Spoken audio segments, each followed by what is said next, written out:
What's going on, Be Limitless Today Nation? We are back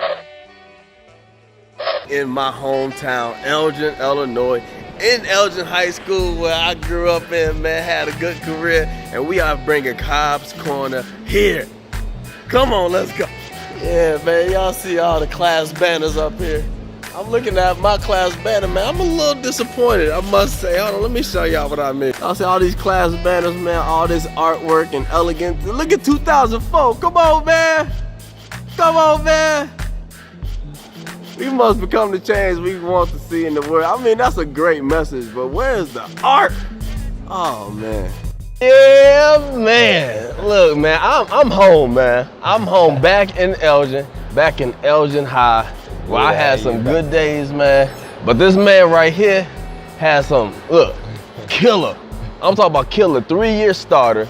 We talking about 1,000-point scorer in his high school career, all area, all conference, tournament champion, player of the tournaments. And now you're back in Elgin, working as a dean's assistant and working with the Junior Maroons to personally train every kid to try to push them up into the program and actually get them ready and get them, just groom the kids before they get here, man. Yeah. I mean, this dude right here is a father, he's a hustler, he works his ass off, man. This is Brandon Grissette. What's up, my guy? What's up, man? How we living? Trying to get it how we live, man. You got to. Yeah, man. What's up, man? So how did all this happen, man? How did we get here to where you back in Elgin? Man, this is where my heart is. I mean, you know. Yeah, you bleed maroon, man. Yeah, you can feel it. Anybody talk to you about it, they know you really care about this place, man. So it's like, honestly, man, I done been around. You know what I'm saying? Like, I done been out of state playing ball. Like, I've been away for college and trying to live my. Where did you go to college? I went to Kaskaskia College. That's down in Centralia, Illinois. I don't know what none of that is. Man, that's down. You lost me all the way through. So I got plugged with that through Davon Ellis. Man, I went to ECC out of high school, got hurt, sat out the rest of that year. Yeah. Davon had went there the previous year, did his thing. Plugged me and Ryan Harris from Dundee Crown. We went down there as like a little dual package. Okay. Did our thing down there. I made all freshman team for the conference. That's what's up. And then why am I sweating, man? The man just put me through a workout and I can't stop sweating, man. Hey, man, that's hard work right there. You talk about me hard working. Shit. Man. But no, man, so I went down there, did my thing, and then I transferred back to the city to Kennedy King. Yeah. In the city. I just kind of want to be closer to my family, you know what I'm saying, friends. My first time being away from home, so you know how that is. Yeah. It's a major difference coming, from Elgin, leaving out, so. And I went to SIU for a year. So you know how that, and I was right down the road from there. Were you in Evanston? No, that Kaskaskia is probably like 45 minutes from Really? there. And then we played John A. Logan. Down the street, the JUCO. Yeah, so. Man, did our thing. I actually killed. Lowry was at that game when we played against John A. Logan. I did my thing. They had a squad. They was loaded, man. They had a squad. They was loaded. This was after Tony Young. You know what I'm saying, was there. Yeah. Man, he actually dunked on me out on this rim down there. Down right there. We ain't gonna talk about that on my head. I went to, the first time I saw him play, we went to Schaumburg, and I want to say it was like the first play of the game. Somebody went in for a layup. Yeah.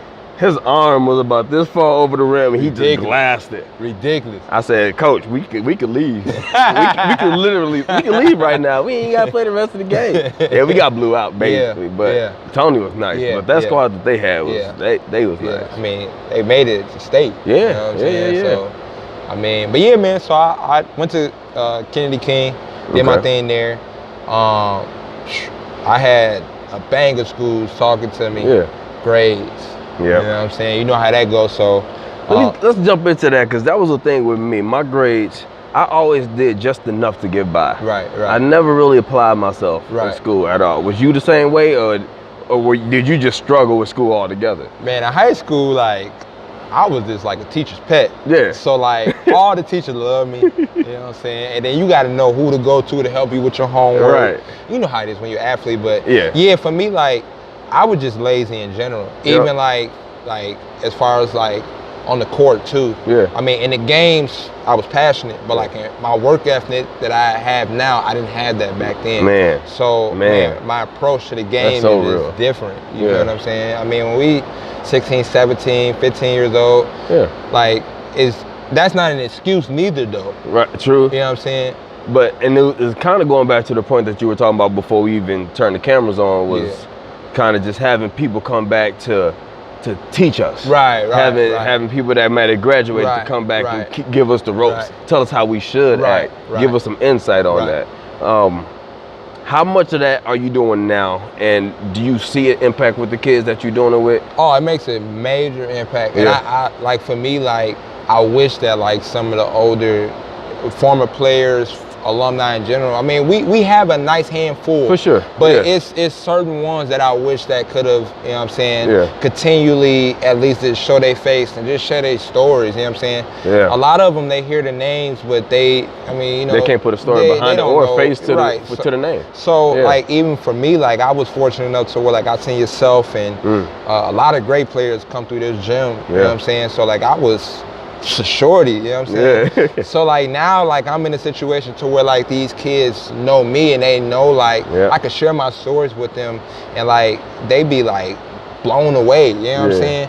So like, it's a great feeling just to like, I don't do it to brag or nothing. Like, I do it more so because I was in your shoes. So it's you like, know how the game is. Yeah, man. So like, for me, like, I'm very hands-on with these kids. Like, I also worked at the Boys and Girls Club too. So as a youth coordinator, and I was the head basketball coach there. So where did that come from? Wanting to work with the kids? A lot of people got their different focuses. My biggest thing is I want to help people mentally. I want people to overcome obstacles. I want them to be stronger mentally, because I feel like that'll impact your actions to actually go after what you want to go after. What made you want to help the kids? Man, for me, like, I mean, I after college, I wanted to play professional. And man, I was going to Vegas to these professional camps. I was talking to this person, that person, and I kept reaching these loops and holes, but I kept coming in contact with more and more kids, if that makes sense. You know what I'm saying? So it's like, more kids started to look up to me and view me as a role model. And I wasn't even noticing it. No, that wasn't even my intention. You know what I'm saying? So like, and then I started noticing more kids, more males, should I say, like, they needed guidance, athletes. And it was like, I knew where I came from, my story and my background. And I knew the shoulda, coulda, wouldas, but it's also like, I feel like for myself, like, if I can help the next generation, the next person who was once in my shoes, if I can help them, man, like, even with a workout, with a story, you know what I'm saying, whatever, you know what I'm saying? So what do you think the kids in Elgin are missing? Man, I feel like they're missing guidance. A lot of them, honestly, like, and this just for me working with the youth. You know what I'm saying? A lot of them, they come from like, well, our struggle that we came from is totally different than the struggle that they come from. Like, for instance, I know your mother personally. Strong woman. To raise 5 boys on her own and be there every day, work multiple jobs. That you had guidance. A lot of these kids now, it starts at home. You know what I'm saying? And I've had like many conversations with these kids where the parents aren't around, father locked up, mother is whatever. And they're crying out, but they're also searching for an outlet. And they don't have that outlet. So it's like, for me, I knew my outlet was sports, basketball. That was my outlet with anything. So a lot of them, they lack having being able to go to these different camps and teams. AAU is a big thing now. And I didn't play AU at all growing up. I knew nothing about it. I had no exposure to it at all. See, it was different. Like, when you came up, you had to be selected. And there's a lot of teams. It was more teams in the city. You know what I'm saying? So out here in the burbs, there was no AAU teams. You know what I'm saying? That'd be right then. Man, but we had hella talent out here. You know what I'm saying? So like, for myself, I was fortunate enough as a freshman to be exposed to AAU. Okay. I was picked up by a team called RBS All-Stars. We were out of Oak Brook. Man, my coach, he was from the city, he was a referee. He knew almost every player in the state. So he hand-selected players that he felt that was underrated, but that should have been... Should have given a shot. Should have been given a shot. And man, we went to the King James tournament when LeBron first had his tournament. We made it to nationals. Like, we traveled to Vegas. We went all around. And guess what? We held our own.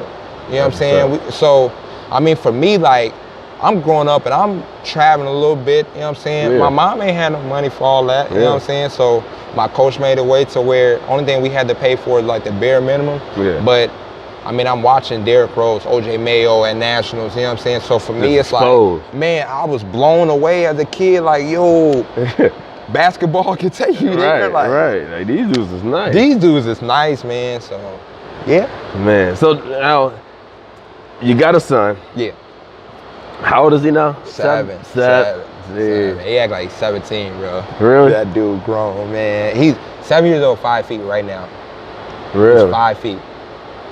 Dang. And Ashley ain't that tall? She's pretty tall. For a female, she's tall. Oh, okay. But her bloodline, her sister's taller than me. Ah, okay. My family, I'm probably one of the shortest in my family. Like, really? for males on my dad's side. Oh, he might be up there. Man, at first I was like, man, I don't want my son to be taller than me. Yeah. Then I got to thinking like, hold on. All right. This my ticket out. This is it. If I get a 6'4" guard, we lock it up. Yeah. Pay for school. That's it. That's all. Travel. Yeah. Shit. Yeah. Man. But he's actually he's naturally good at basketball, but he's passionate about baseball. Really? Crazy. Which was not around here when we was growing up. Exactly. I didn't play baseball at all. No. Still don't really know like the strategy of the game. Right. I get the concept, I get what you're supposed to do, but I can't tell you no strategy, no lineups, no different stuff like that. Because we didn't have that. Right. And for me, like, I played a year of Little League. Okay.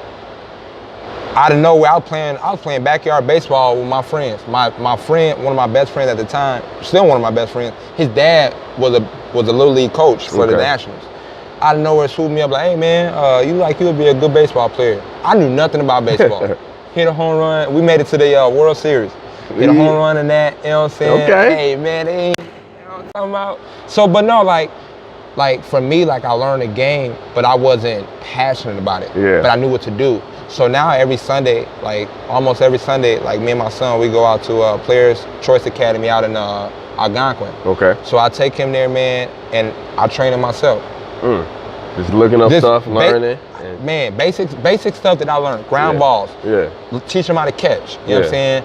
For this constant batting, you know what I'm saying? They got from 9 to 11 a.m., you know what I'm saying? Unlimited hitting for $10. So it's like for $10, I'm putting that investment into my son the way I look at it. Which is nothing. It's nothing, you know what I'm saying? So like just even like when we in the gym, like the basketball gym too, like my son is one of the most, out of all the kids that I've trained a lot of kids, he's one of the most passionate kids, like he's hungry for it. Like now we at the point now where like he tells me like what he wants to work on. This kid's only 7. That's crazy. His work ethic. So what do you want him to get out of life? If like from your experience, from your example, how you raising him, what's the one thing that you want him to keep at the forefront of his mind as he's growing up?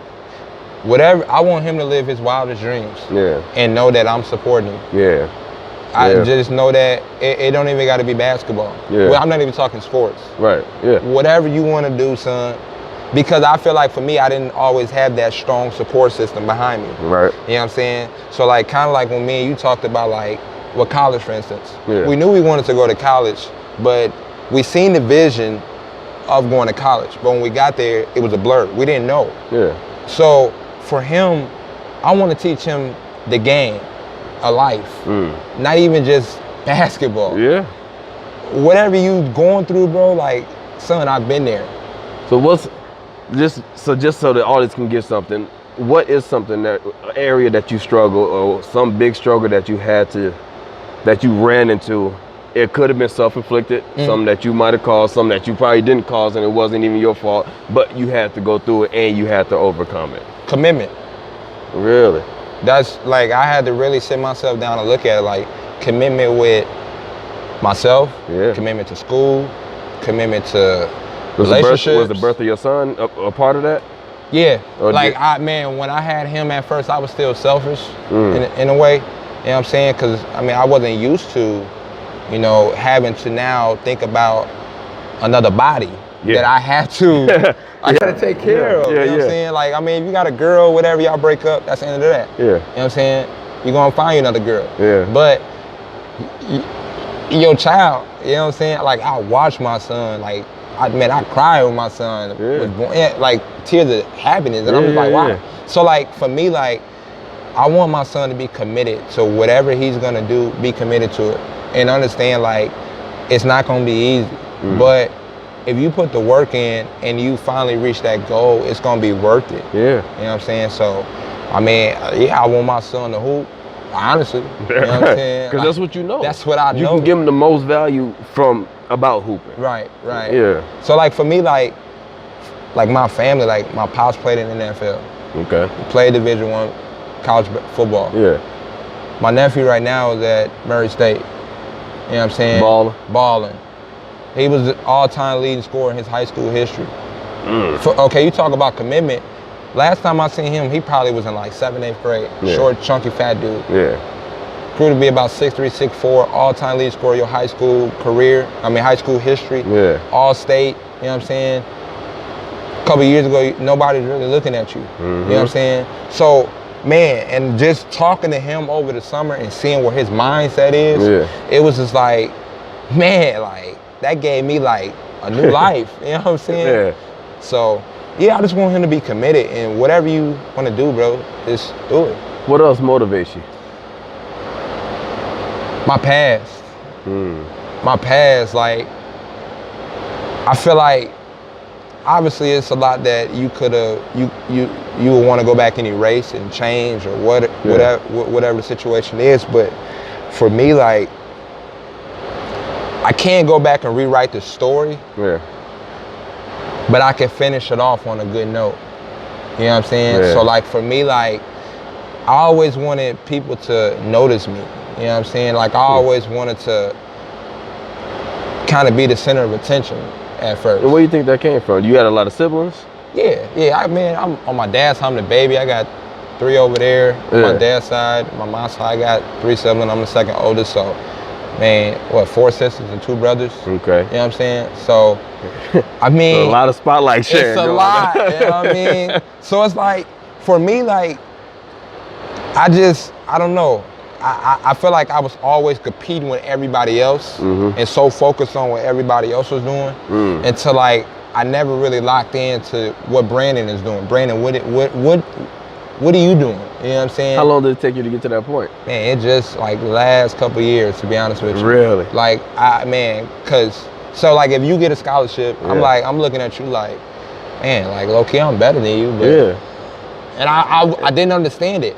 So like, but I didn't understand like you put the work in, like to get that scholarship. Like scholarships aren't just handed. You know what I'm saying? That's just an example. So like, I mean, for me, like, I looked at it like this, like, if I can lock into my vision and what I have going on, I feel like the rest, I don't even see that.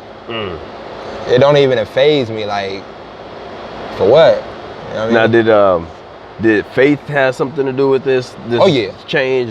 Like, talking to family, what was it? Man, talking to family, first off, praying a lot, bro. Like, I prayed a lot about a lot of things. I prayed all day.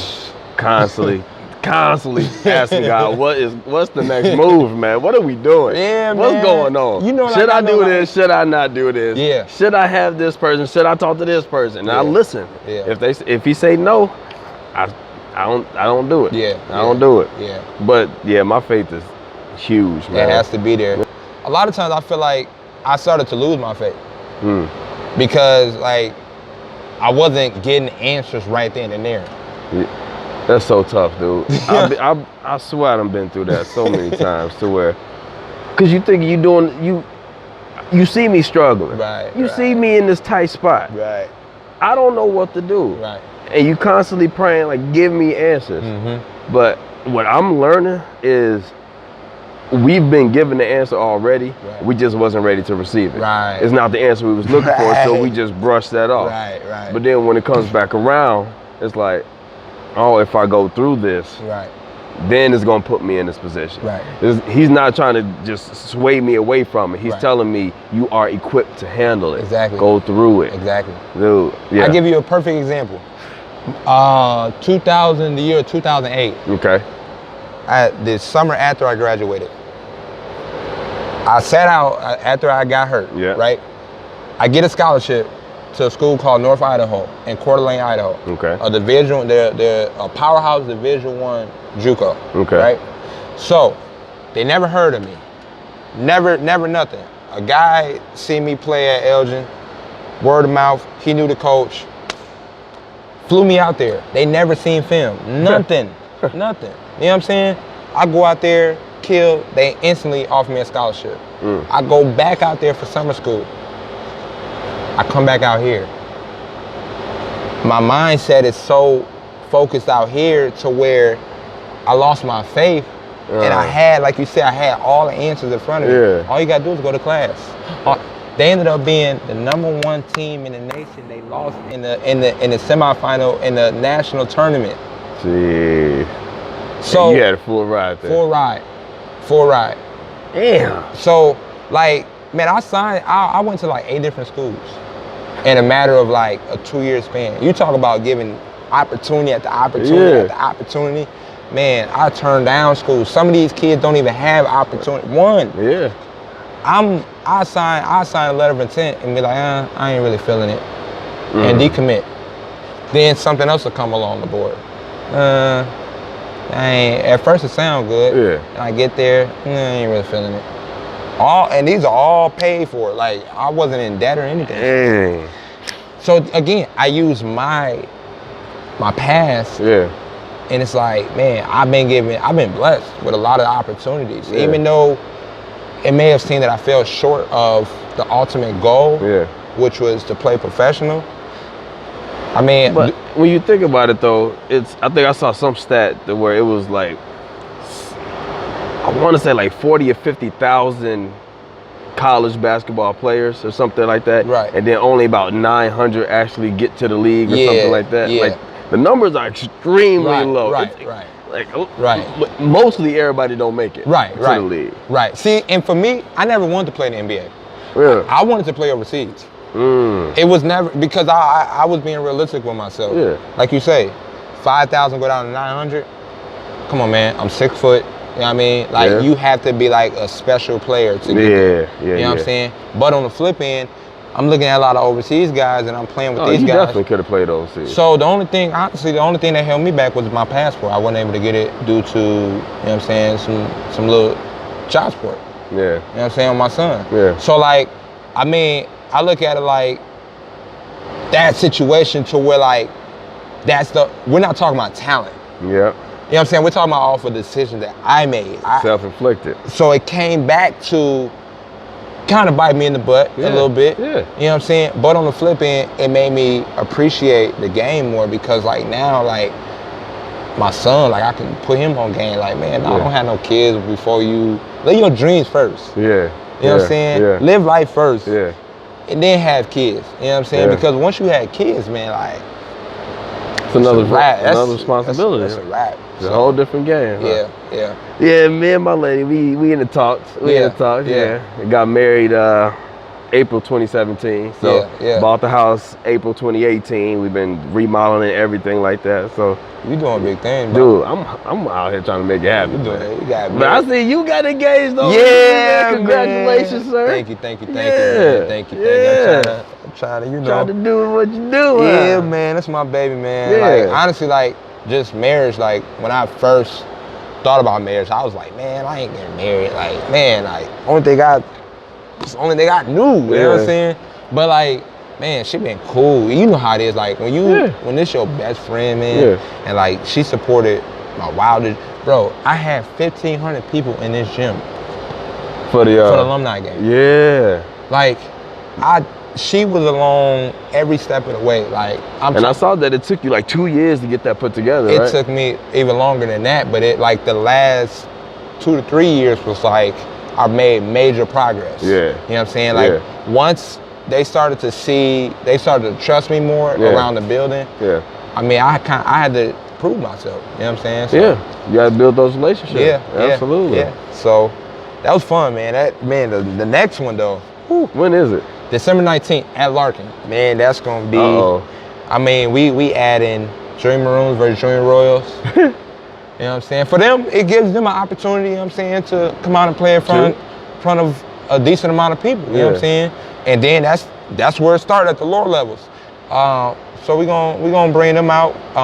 Got the women's game.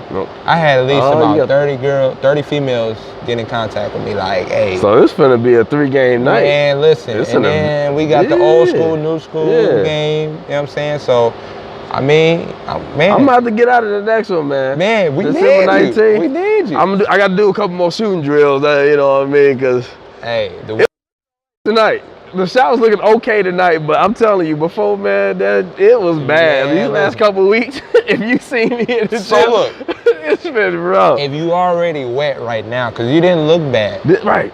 So, you just got to get back into a groove. And once I think the medicine ball helped a lot. Yeah. Just to be honest, because the medicine ball kind of forced me to get my arm up. Elevation up. So then by the time I started shooting with that ball, it was like, all right, now I'm just aiming. It's not trying to get it up no more. I'm aiming. Right. And I felt a lot different. That medicine ball was I had it too, honestly.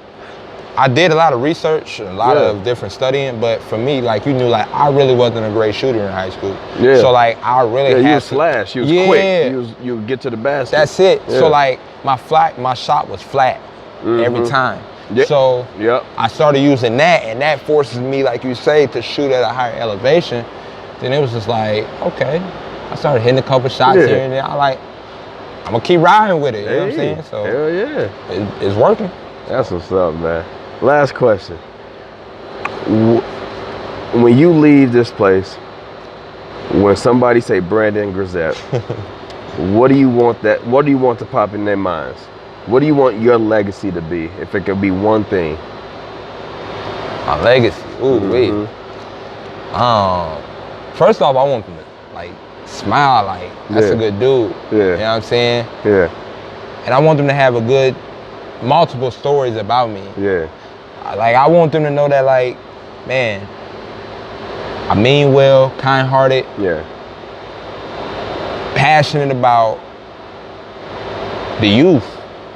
Passionate about the youth. Like, I want these kids, man, like, if you come here throughout the day, these, like, my little brothers and sisters, man. That's dope. Like, we be kicking it. That's dope. But on the flip end, like, I don't let it get overboard to the point, you know what I'm saying? You gotta have, of course. You know what I'm saying? So, but on the flip end, man, like, I just want them to know that, like, man, I done been through a lot. We all been through a lot. Yep.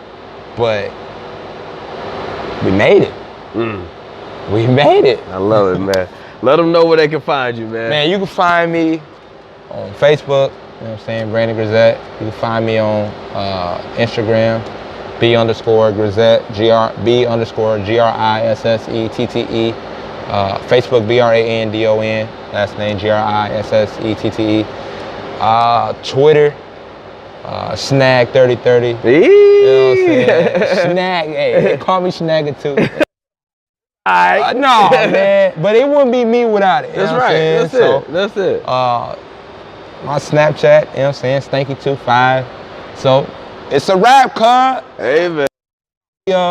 I definitely appreciate everything that you're doing, man. Like, everything that you stand for. Yeah, like, man. Just everything. You know what I'm saying? I'm trying to leave no excuses, man. Yeah. I don't want people to have the excuse of people not giving us opportunities. Right. We don't have our own space to create what we want to create. Right. We don't own our own content. Right. I'm creating a space to where we own it, we run it, we put up what we want to put up, and we build the audience.